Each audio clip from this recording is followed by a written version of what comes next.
ডাক পড়তে না পড়তেই নাসিম তৎক্ষণাৎ ভেতরে প্রবেশ করলো। এতক্ষণ ছেলেটা দরজার পাশেই দাঁড়িয়েছিল। এসেই রাগত্ব স্বরে উচ্চারণ করলো, এটাই তোমার উপর আক্রমণ করেছিল তাই না ভাই? বলো তো, এটাকে এখনই শেষ করে দেই। রুদ্ধ চোখ তুলে তাকালো ছোট ভাইয়ের পানে। নাসিমের কথার জবাব না দিয়ে শান্ত স্বরে বলল, আমার শালির সাথে মিটিং ঠিক কর দ্রুত, খুব প্রয়োজন আমার। নাসিম হঠাৎ বুঝে উঠতে পারল না, স্মরণে এলো না যে ভাইয়ের কোনো শালি আছে বলে। রাগ ভুলে কিছুটা অবাক কণ্ঠে শুধিয়ে উঠল, তোমার শালি কবে পয়দা হলো ভাই? ভাবির বোন আছে বুঝি? যা, সেদিন আঙ্কেলকে বললাম আরেকটা মেয়ে পয়দা করতে, ভদ্রলোকের মাঝে কাজ সেরে ফেললো। রুদ্ধ চক্ষুদয় ছোট হয়ে এলো। রাগের মাথায় এসব বেহুদা কথা শুনে বিরক্ত হলো। হাতের কাছে থাকা পেপার ওইটা ছুঁড়ে মারল নাসিমের দিকে। নাসিম একটুর জন্য আঘাতের হাত থেকে বাঁচল। ভাইয়ের পারে অবাক চোখে তাকাতেই রুদ্ধ বিরক্তিকর কণ্ঠে বলে উঠল, আমি প্রিয়তার কথা বলেছি হাতারাম, দ্রুত দেখা করার ব্যবস্থা কর। নাসিমের কাছে এবার যেন সব পরিষ্কার হলো। সে কী সব ভাবছিল। আঘাতটা লাগেনি দেখে স্বস্তির শ্বাস ফেলেই হাস্য মুখে আওড়ালো, তুমি চাইলে এখনই নিয়ে যেতাম, কিন্তু তোমার আর এক হাদারাম ভাই রোজ তার পিছে পড়ে আছে। গিয়ে দেখো আজও সেখানেই আছে কাজ ফেলে, কিন্তু মেয়েটাকে কিছু বলতেই পারছে না। কি বলো, যাবে এখন? নাসিম হাসি মুখে বললেও রুদ্ধ যেন আরও বিরক্ত হলো। তবে এবারের বিরক্তির কারণ রোনাক। সামান্য প্রপোজ করতে পারছে না তার ভাইটা, আর তার কাজে বাধা হয়ে দাঁড়াচ্ছে। সব অসহ্য ঠেকল রুদ্ধর নিকট। বিরক্ত নিয়ে বিড়বিড় করে উঠল, এই দুটোর বিয়েতে বড় বাধা আমি হব, দেখে নিস। হকাচের ভাই আমার। মুখটা গোমড়া করে থুপথাপ পা ফেলে পথ চলছে মেয়েটা। গোমড়া মুখে একমাত্র কারণ প্রিয় বান্ধবী ভার্সিটিতে না আসা। সকাল থেকে কতবার কল করেছে, কিন্তু মেয়েটা ফোনই ধরেনি। কোন গুহায় গিয়ে লুকিয়েছিল কে জানে। একবার ফোনটা ধরে বলতে তো পারতো যে আজ ভার্সিটি আসবে না, তাহলে সেও আসতো না। বাড়িতে বসে নাক ডেকে ঘুমাতো। শুধু শুধু একা একা এসে বোর হয়েছে। গোমড়া মুখে একটা রিক্সাওয়ালাকে কাছে ডাকলো প্রিয়তা। তবে সেই রিক্সাওয়ালা সামনে আসার পূর্বেই একটা গাড়ি এসে প্রিয়তার সামনে ব্রেক কষল। হঠাৎ এমন হওয়ায় প্রিয়তা ভয় পেয়ে দুপা পিছিয়ে গেল। রাগ হলো গাড়ির মালিকের প্রতি। রেগেই উচ্চারণ করলো, দিন দুপুরে গাঁজা খেয়ে গাড়ি চালান নাকি বেয়াদব লোক? চোখ নেই কপালে, একটু হলেই তো উড়িয়ে দিত। প্রিয়তার বকবকানির মাঝে গাড়ির উইন্ডোজ খুলে মুখ বের করে উকি দিল রৌনক। হঠাৎ রৌনককে দেখতে পেয়ে চুপ করে গেল প্রিয়তা। রৌনক ভ্রুকুচকে তাকিয়ে বলল, রাগ করা শেষ? তাহলে গাড়িতে ওঠো। এতদিন বাদে রৌনককে সামনে দেখে এমনিতেই প্রিয়তার কথা বন্ধ হয়েছে। বুকের ধুকপুকানি বেড়েছে। তার ওপর এই ছেলে আবার তার সাথে যাওয়ার জন্য বলছে কেন? কোথায় নিয়ে যেতে চাইছে বা বলতে চাইছে? এক পা এগিয়ে কিছুটা কাছে দাঁড়ালো, তবে আশেপাশে তাকিয়ে মিনমিন করে বলার চেষ্টা করলো, আমি রিক্সা ডেকেছি, রিক্সায় চলে যাব, আপনি চলে যান। রৌনক বোধহয় জানতো এই মেয়ে এত সহজে তার সাথে যেতে চাইবে না। গলা খাকারি দিয়ে কিছুটা অনুরোধের স্বরে বলে উঠল, তোমাকে কিছু বলার আছে প্রিয়। অল্প সময়ের জন্য এসো প্লিজ, তারপর যাতে খুশি চলে যাও। সব ঠিক আছে, কিন্তু শেষে এমন করে বলার কি আছে যে যাতে খুশি চলে যেও? কেন নিজে তারপর রেখে আসতে পারবে না বুঝি? তার প্রয়োজনীয় নেই, সে একাই চলে যেতে পারবে। তবে ছেলেটার কণ্ঠস্বর অনুরোধ বুঝতে পেরে আর কথা বাড়ালো না প্রিয়তা। চুপচাপ এগিয়ে গিয়ে গাড়ির অন্য পাশে বসে পড়ল। প্রিয়তা কথা শুনেছে দেখে মুখে হাসি ফুটল রৌনকের। নিজেও চুপচাপ গাড়ি স্টার্ট দিয়ে রওনা হলো নিজের গন্তব্যে। গাড়িটা এসে থামলো সেই পার্কের কাছে, যেখানে কিছুদিন আগে এসে তারা ফুচকা খাওয়ার প্রতিযোগিতায় নেমেছিল। প্রিয়তা গাড়ি থেকে নেমে এমন এক পার্কে নিয়ে এসেছে দেখে ভীষণ ভালো লাগলো। হাস্যবদনে এগিয়ে গিয়ে বসলো একটা টেবিলে। রওনক গাড়িটা সাইড করে রেখে এসে এগিয়ে গিয়ে বসলো প্রিয়তার কাছাকাছি। রৌনককে দেখে প্রিয়তা শুধিয়ে উঠল, কি বলবেন বলুন এখন। রৌনক আশেপাশে তাকালো। পার্ক, তাই মানুষজন ভালোই আছে। সে এখানে কেন এলো? এমন কথা এভাবে জনসম্মুখে বলা যায় বুঝি, কিন্তু বলতে তো হবেই। কেমন জানি ভীত অনুভব করলো নিজের মাঝে। আচ্ছা, মেয়েটা কি তাকে ইগনোর করে দিবে? সেদিন তো বললই তাকে পছন্দ নয়। তাহলে এখন এসব বলা কি ঠিক হবে? গলাটা যেন উসখুস করে উঠল। মুখে উচ্চারণ করে উঠল, আগে কিছু খাই, তারপর বলি। প্রিয়তা স্বাভাবিকভাবে কাঁধ নাচিয়ে প্রতি উত্তর দিল। আচ্ছা। রোনাক এক দোকানিকে 2 প্লেট ফুচকা অর্ডার দিল। সময় পেরোতেই দোকানি ফুচকা নিয়ে যেতেই প্রিয়তা খাওয়া শুরু করলো। রোনাক তখনও নীরব বসে কেবল মেয়েটার খাওয়া দেখতে ব্যস্ত। রোনাক তার পানে তাকিয়ে আছে বুঝতে পেরে খাওয়া থামিয়ে রোনাকের মুখের দিকে তাকালো, ভ্রু নাচিয়ে বলল, খাচ্ছেন না কেন? এই তো খাচ্ছি। বলে নিজেও মুখে একটা ফুচকা ভরল রোনাক। আজ যেন প্রিয়তার খাওয়া দ্রুতই শেষ হয়ে গেল। রোনাক খেলো, তবে ধীরে সুস্থে। তারপর বিল মিটালো। সব শেষ হতেই প্রিয়তা পুনরায় বলল, এখন বলুন কি বলবেন। রোনাক এবার আমতা আমতা শুরু করলো। সামান্য একটা কথা বলতেই তার এত কেন বাজছে? মানুষ তো কত সহজেই বলে দেয়, তাহলে সে কেন পারছে না? মুখে তো বড় বড় লেকচার দেয়। বলার চেষ্টা করলো, আমি মানে কি আসলে মানে শুরু করেছেন? যা বলার দ্রুত বলুন, না হলে আমি যাচ্ছি। প্রিয়তার চড়া কণ্ঠের বাক্য শুনেই রোনাক যেন আরো ঘাবড়ে গেল। তড়িঘড়ি বলল, কিছু না। ভারী অদ্ভুত তো, কিছু বলবে বলে নিয়ে এসে এখন বলছে কিছু না। প্রিয়তা নিজের ব্যাগ নিয়ে উঠে দাঁড়ালো, মুখে বলল, ঠিক আছে, আসছি তাহলে।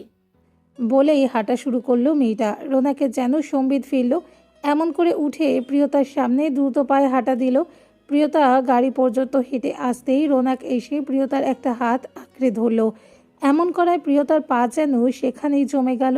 স্থির দাঁড়িয়ে পিছু ঘুরে নিচের ধরা হাতের ওপর রাখা রোনাকের হাতের পানে তাকালো।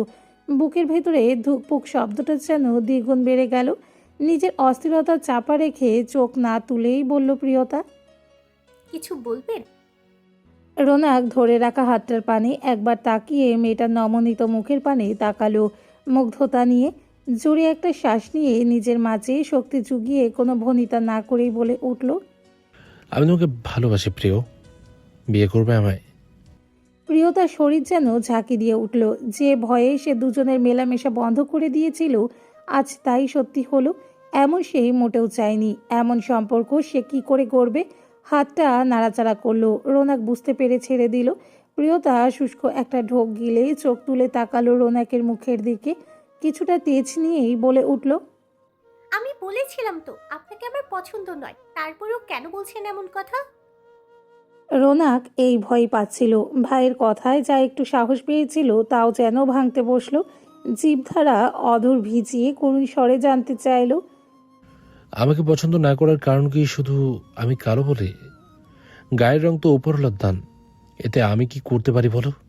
প্রিয়তা এই পর্যায়ে তাচ্ছিল্য হাসলো। কটাক্ষ করে শক্ত কণ্ঠে বলে উঠল, সবাইকে কি আপনার মতো ছোট মনের মনে হয় মিস্টার রোনাক কাদের? রোনাক এক মুহূর্তের জন্য স্থির হয়ে গেল। কি বলল মেয়েটা? তার ছোট মন? হঠাৎ করেই রোনাকের যেন রাগ হলো। রেগে বলল, কি বলছো বুঝে বলছো মেয়ে? ছোট মনের কি দেখেছো তুমি? প্রিয়তার হাসিটা আরো প্রসারিত হলো, কিন্তু চোখ দুটো হঠাৎ করে টলটলে হয়ে গেল।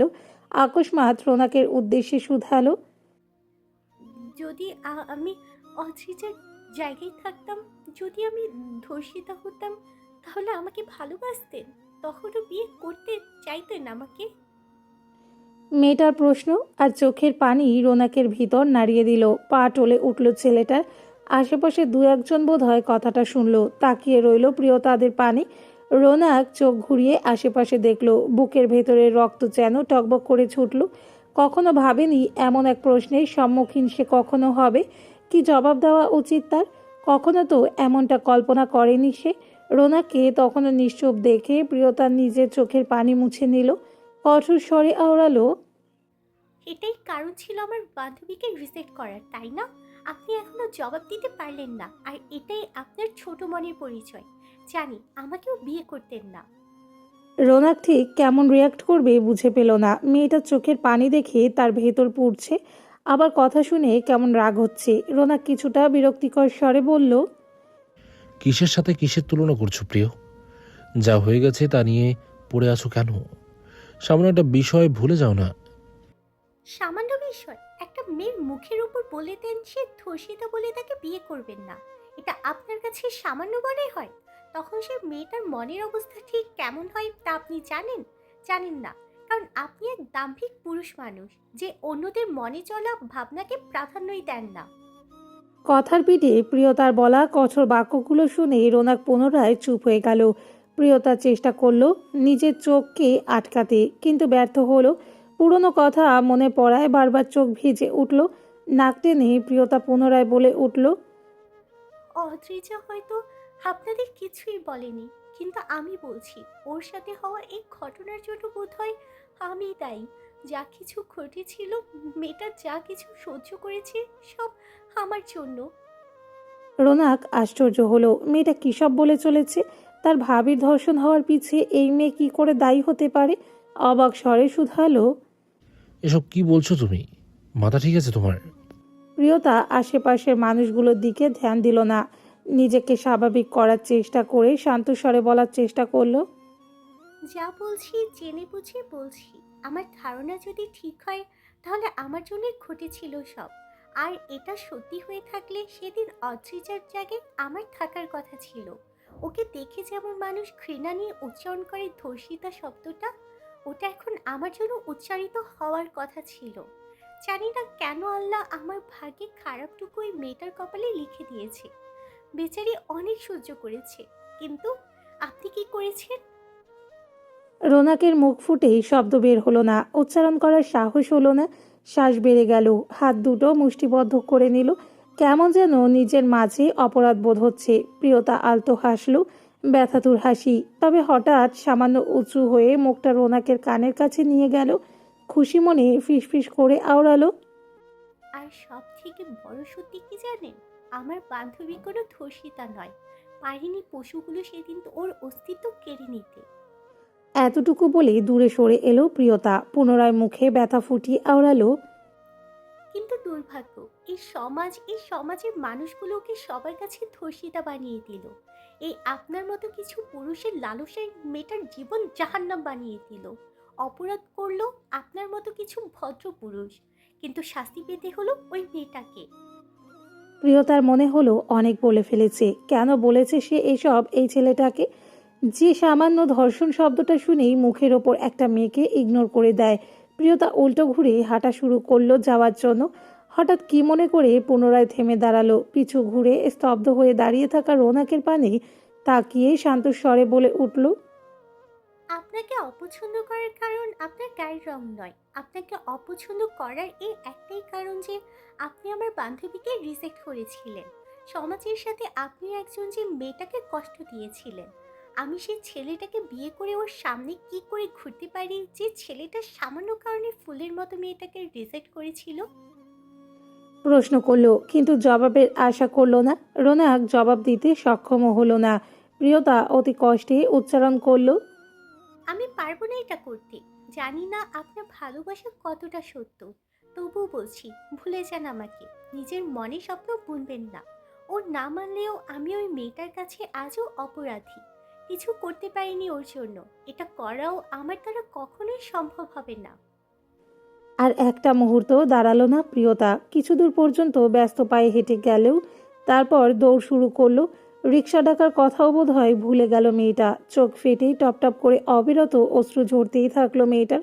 তবে তা আর চক্ষুগোচর হলো না রোনাকের। ছেলেটা নির্নিমেষ মেয়েটার পানে তাকিয়ে রইল। যতই প্রিয়তা চক্ষু সীমার বাইরে গেল, ততই যেন রোনাকের বুকটা খালি হতে শুরু করলো। অপরাধ বোধ যেন ছেলেটাকে আষ্টে পৃষ্ঠে জড়িয়ে ধরলো। কখনো মনে হয়নি তার সামান্য এক কথায় একটা মেয়ে কতটা কষ্ট পেয়েছিল। ভাবেনি মেয়েটাকে নতুন করে সে কষ্ট দিয়েছিল। ভাবেনি ধর্ষিতা বলে এক মেয়েকে রিজেক্ট করেছিল। কিন্তু যাকে ভালোবেসে ফেলবে সেই মেয়েটারই ধর্ষিতা হওয়ার কথা ছিল। মেয়েটা কি তাকে চোখে আঙুল দিয়ে সব কিছু অনুধাবন করিয়ে গেল, নাকি তাকে ভেঙে চুরে রেখে গেল? ভালোবাসার কি এখানেই সমাপ্তি ঘটবে? মেয়েটা কি সত্যি কখনো তার হবে না? মেয়েটার প্রতি ভালোবাসা কি এই জন্যই হয়েছিল যাতে মেয়েটা একদিন তার ভুল ধরিয়ে দিতে পারে, তাকে নিঃস্ব করে দিয়ে চলে যেতে পারে? সন্ধ্যা তখনও ঢলেনি, সবে মাত্র অন্ধকার হতে শুরু করেছে ধরণী। ক্ষণকাল পূর্বে আজান শেষ হয়েছে। দুপুরে ঘুম ভাঙার পর আর স্বামীর দেখা পায়নি অদ্রিজা। বিকেল পর্যন্ত কেটেছে শাশুড়ির সাথে। বিকেলে রায়া কলেজ থেকে ফিরেছে। নামাজ পড়ে নিচে এসে ননদকে নিয়ে বসেছে হলরুমে। টিভি দেখায় ব্যস্ত দুজন। ঈশানী বাড়িতে নেই। নূরজাহান রাতের রান্নার আয়োজন করতে গেছেন। আজ সন্ধ্যাক্ষণেই বাড়ি ফিরল রুদ্ধ। সামান্য আঘাত লেগেছিল বলেই নাসিম ছেলেটা তাকে ঠেলে ঠুলে পাঠিয়ে দিয়েছে বাড়ি। তারও আর ইচ্ছে করেনি আজ কাজে থাকতে, তাই চলে এসেছে। সদর দরজা পেরিয়ে ভেতরে আসতেই চোখে পড়ল সোফার দিকে। রুদ্ধ পা বাড়ালো সেদিকে। রায়া বরাবরের মতো হাতে চিপসের প্যাকেট ধরে খেতে খেতে টিভি দেখায় ব্যস্ত। অদ্রিজাও অনেকটা আগ্রহ নিয়ে দেখছে। দুজনের কেউই খেয়াল করলো না রুদ্ধকে। রুদ্ধ আলতো হাসলো। বউ আর বোনের মাঝে খানিকটা জায়গা ফাঁকা। রুদ্ধ সেখানেই গিয়ে বসে পড়ল। অদ্রিজা আর রায়া দুজনেই এবার খেয়াল করলো। ফিরে তাকিয়ে রুদ্ধকে দেখতে পেয়ে দুজনের মুখেই হাসি ফুটল। রায়া তো খুশিতে ভাইয়ের একটা হাত পাকড়াও করে উচ্চ স্বরে ডেকে উঠল। ভাইয়া, আজ এত দ্রুত এসে পড়েছো? কি দেখছি আমার বার্ড? ভাইয়ের প্রশ্নে রায়া খুশি হয়ে জবাব দিল। মুভি দেখছিলাম, দেখো না। বোনের জবাব পেয়ে রুদ্ধ পাশ ফিরে অদ্রিজার পানে তাকালো। অদ্রিজাও তার দিকেই তাকিয়ে থাকার কারণে দুজনের চোকাচুকি হলো। অদ্রিজার যেন লজ্জা লাগলো, তৎক্ষণাৎ চোখ সরিয়ে নিল। অথচ মেয়েটা ঠোঁটের কোণে নির্মল হাসি লেপ্টে। এই হাসি যেন রুদ্ধের ব্যথা, ক্লান্তি সব এক নিমিষে দূর করে দিল। প্রিয় দুই রমণীকে পেয়ে নিজের হাসিও চওড়া হলো। রায়া ততক্ষণে ভাইয়ের কাঁধে মাথা রেখে টিভি দেখায় ধ্যান দিয়েছে। রুদ্ধ হাত বাড়িয়ে অদ্রিজাকে হালকা জড়িয়ে ধরে টেনে নিজের শরীর ঘেঁষে বসিয়ে দিল। ননদের সামনে এমন করায় যেন অদ্রিজা আরও লজ্জা পেল। মেয়েটার লজ্জা আরও কিছুটা বাড়িয়ে দিতে তার একটা হাত নিজের হাতের মুঠোয় নিয়ে স্থির বসে রইল রুদ্ধ। অদ্রিজা শুধু আশেপাশে তাকিয়ে দেখল কেউ তার স্বামীর কাণ্ড দেখছে কি না। রুদ্ধ যেন তাও বুঝল।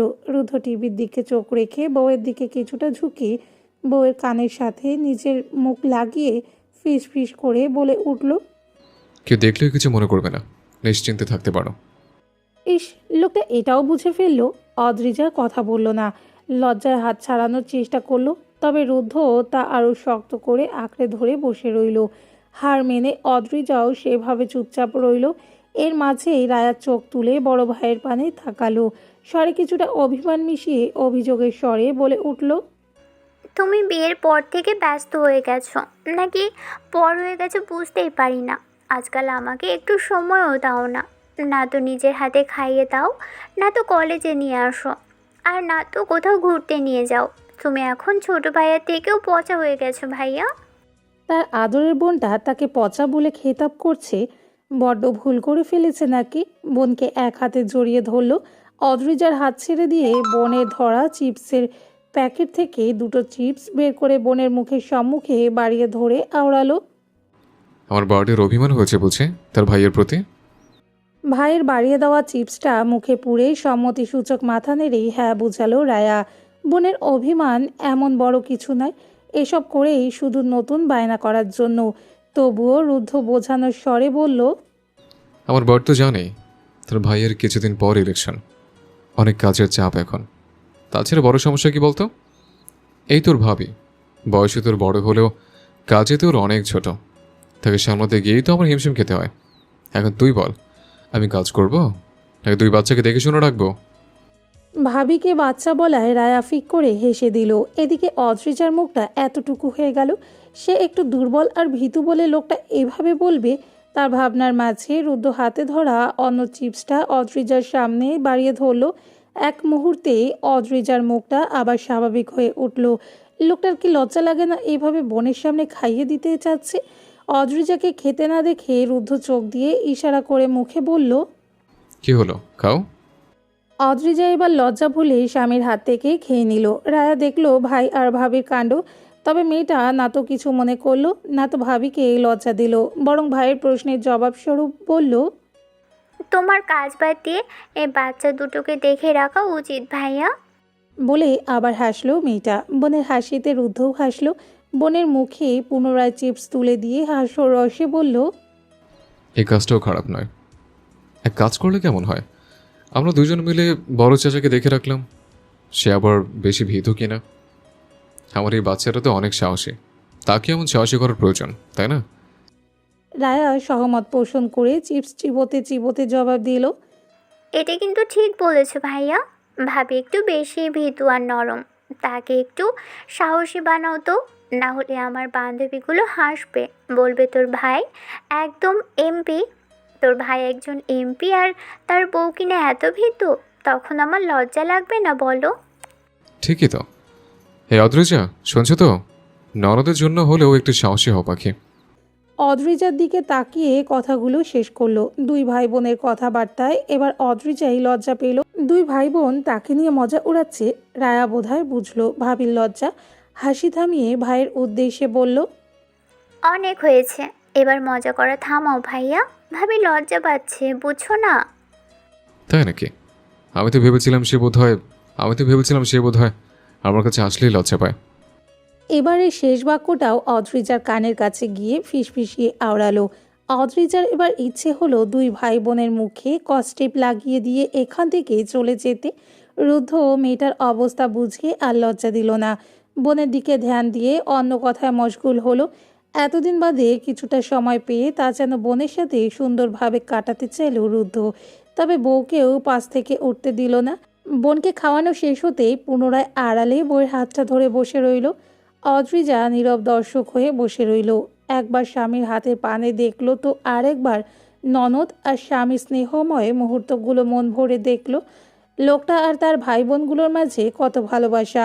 সবাই লোকটাকে ভয় পেলেও ভালোবাসার কমতি নেই যেন এদের মাঝে। মনের ভিতর কোথাও যেন সুপ্ত ইচ্ছে তৈরি হলো, তার ভাইয়া এমন নয় কেন? যদি সৎ ভাইয়েরা এমনই হয়ে থাকে তাহলে ছেলেটা তার নিজের ভাই হলো না কেন? তাদের মাঝে কেন এমন সুন্দর মুহূর্ত তৈরি হয়নি? কেন এভাবে বসে গল্প করা হয়নি? জানে এর জবাব নেই, তবুও কেন জানি প্রশ্নগুলো জাগ্রত হয়। আফসোস হয় খুব করে। সন্তর্পণে তা আড়াল করে নেয়, যেমনটা এখন আড়াল করলো। আড়ালে দীর্ঘশ্বাস ফেলে স্বামী আর ননদের আনন্দ ঘন মুহূর্ত দেখে নিজেও আনন্দিত হলো। রুদ্ধর সেই সন্ধ্যাটা প্রিয় দুই রমণীর সান্নিধ্য পেয়ে সুন্দর হাসি খুশিভাবেই কেটে গেল। যেন সময়টা তাদের স্মৃতিপটে এক মধুময় মুহূর্ত হয়ে গেঁথে গেল।